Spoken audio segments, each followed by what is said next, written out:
kali saya membuka buku-buku itu, tiba-tiba terdengar suaranya. Ini terjadi sejak ayah membuat peraturan baru di rumah ini, melarang handphone di malam hari. Maka saya akan menyerahkan benda pujaan itu pada ayah.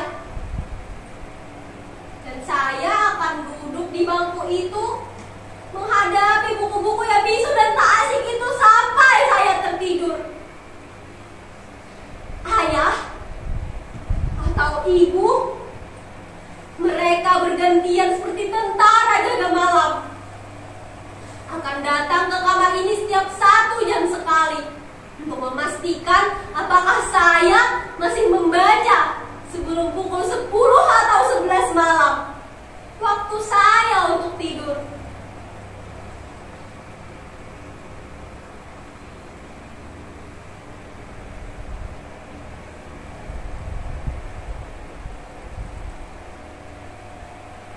Pintu itu tidak boleh saya kunci sebelum jadwal tidur tiba. Ini peraturan kedua. Sebentar lagi, sekitar 15 atau 20 menit lagi, salah satu di antara mereka akan datang ke kamar ini. Itu artinya saya harus ada di bangku itu untuk membaca. Tapi sebelum hal itu terjadi, izinkan saya untuk berbagi cerita kepada kalian semua. Saya sendiri bukannya tak mau berusaha, bahkan segala daya upaya sudah saya kerahkan untuk bisa membaca dengan khusyuk dan bahagia. Saya juga sudah memotivasi diri dengan berbagai nasihat yang saya ingat. Kata-kata mutiara, pesan pantun, pepatah, yel-yel penyemangat belajar, hingga kritik tajam para pakar mengenai bahaya kecanduan handphone. Tetapi herannya, hal-hal yang biasa dilakukan orang untuk memotivasi diri tak juga membesarkan semangat dan gairah saya untuk membaca. Dan kalaupun berhasil, paling hanya sekitar 10 atau 15 menit saja, lalu menguap lagi. Sedangkan kritik tajam para pakar itu tak juga mengurangi kerinduan saya untuk selalu dekat dan bersama dengan handphone.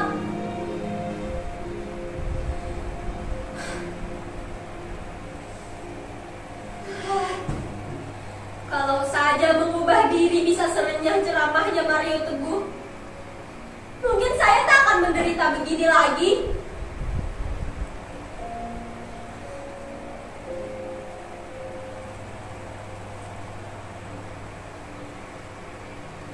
Saudara-saudara tak yakin saya menderita? Apa tak terlihat penderitaan itu di wajah saya ini? Dari sorot mata saya, di getar suara saya, di seluruh tubuh saya ini. Ini bukan acting seperti dalam pertunjukan monolog anak-anak SMA itu loh. Ini real, nyata. Saya memang sedang menderita. Bahkan mungkin jika penderitaan saya ini saya tuangkan ke dalam sebuah puisi, saya kira saudara-saudara tak akan sanggup membacanya tanpa meneteskan air mata.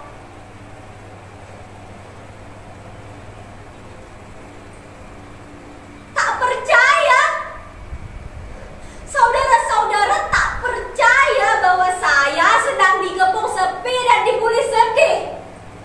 Sekarang saya bertanya, siapa di antara kalian semua yang mau dan mampu berpisah dengan apa yang sudah menjadi bagian dari diri kalian sendiri?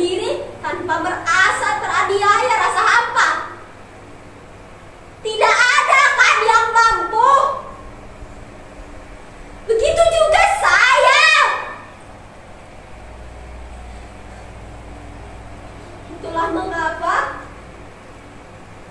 berpisah dengan dirinya walau cuma saban malam seperti melewati bertahun-tahun kesepian.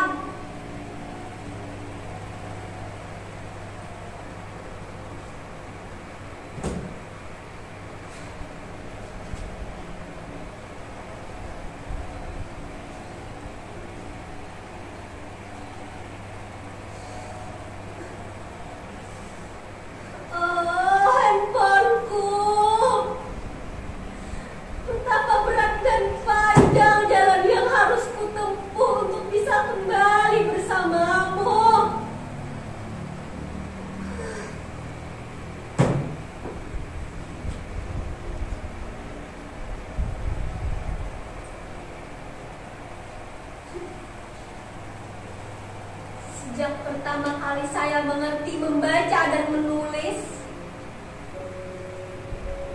saya sudah menuliskan nama saya ke dalam dirinya. R A Y Y A, Raya. Saya memang sempat berganti-ganti partner dari satu handphone ke handphone lain. Tetapi apapun jenisnya, sikap mereka tetap sama. Setia menemani dan melayani. Tak pernah berkurang sedikit pun. Bahkan semakin besar dan semakin istimewa pula kemampuan mereka melayani kita. Coba bandingkan kesetiaan dan konsistensi mereka dengan kita. Berganti partner, berganti pula sikap dan kebiasaannya. Apalagi pergantian pimpinan, bisa semakin baik atau malah semakin anjlok mutunya. Maaf, saya agak ngelantur. Maklumlah, orang kalau lagi diterka sepi dan rindu suka melayang kemana-mana pikirannya.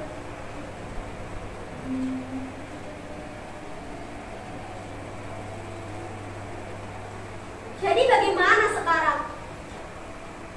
Apa sudah cukup jelas penderitaan itu di diri saya?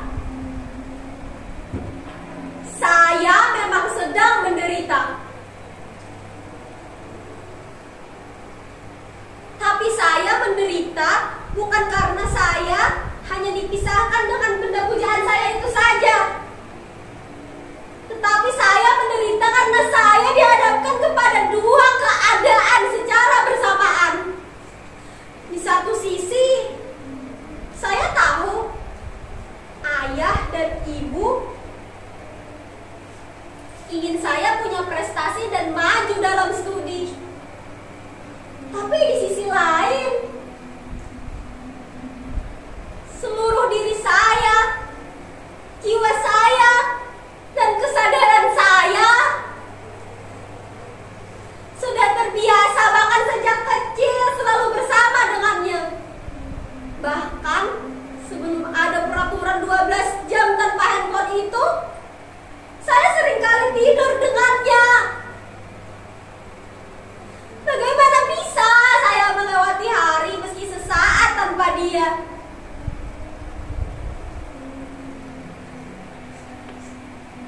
Kadang saya teringat saat-saat bersamanya.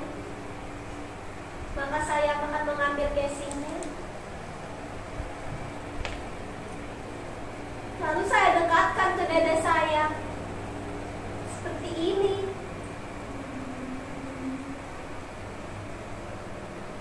Kadang saya teringat pula saat-saat dramatis kami, saat dirinya mulai melemah dan kritis. Maka saya akan dengan panik mencari tempat untuk menambah energinya.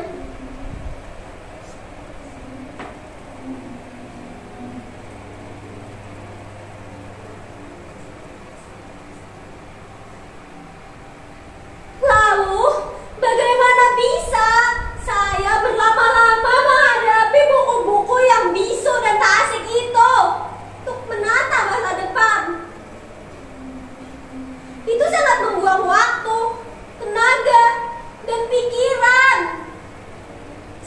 kehidupan kita.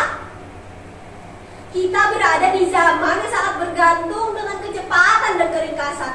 Siapa yang tidak bisa cepat dan ringkas, maka akan ditinggalkan, akan menjadi fosil penghuni museum peradaban.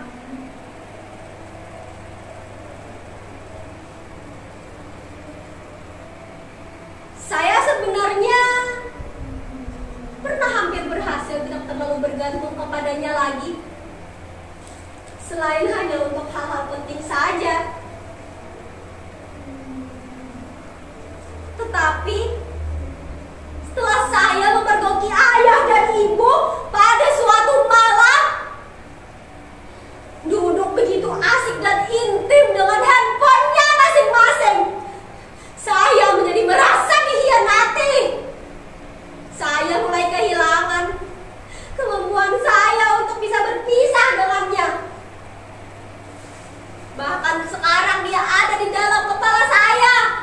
Dia bahkan jadi seperti denyut dalam jantung saya. Saya sudah teramat dalam mencintainya.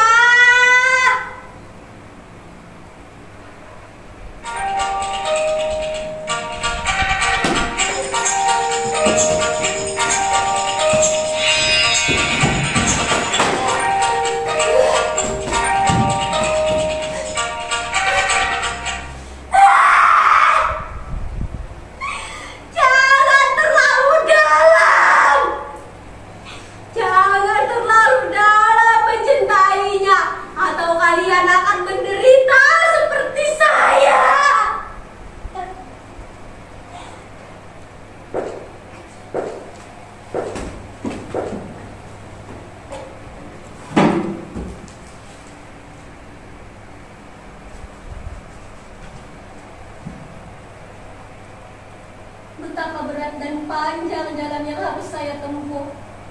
Tetapi inilah yang harus saya lakukan untuk menemukan kelahiran saya kembali.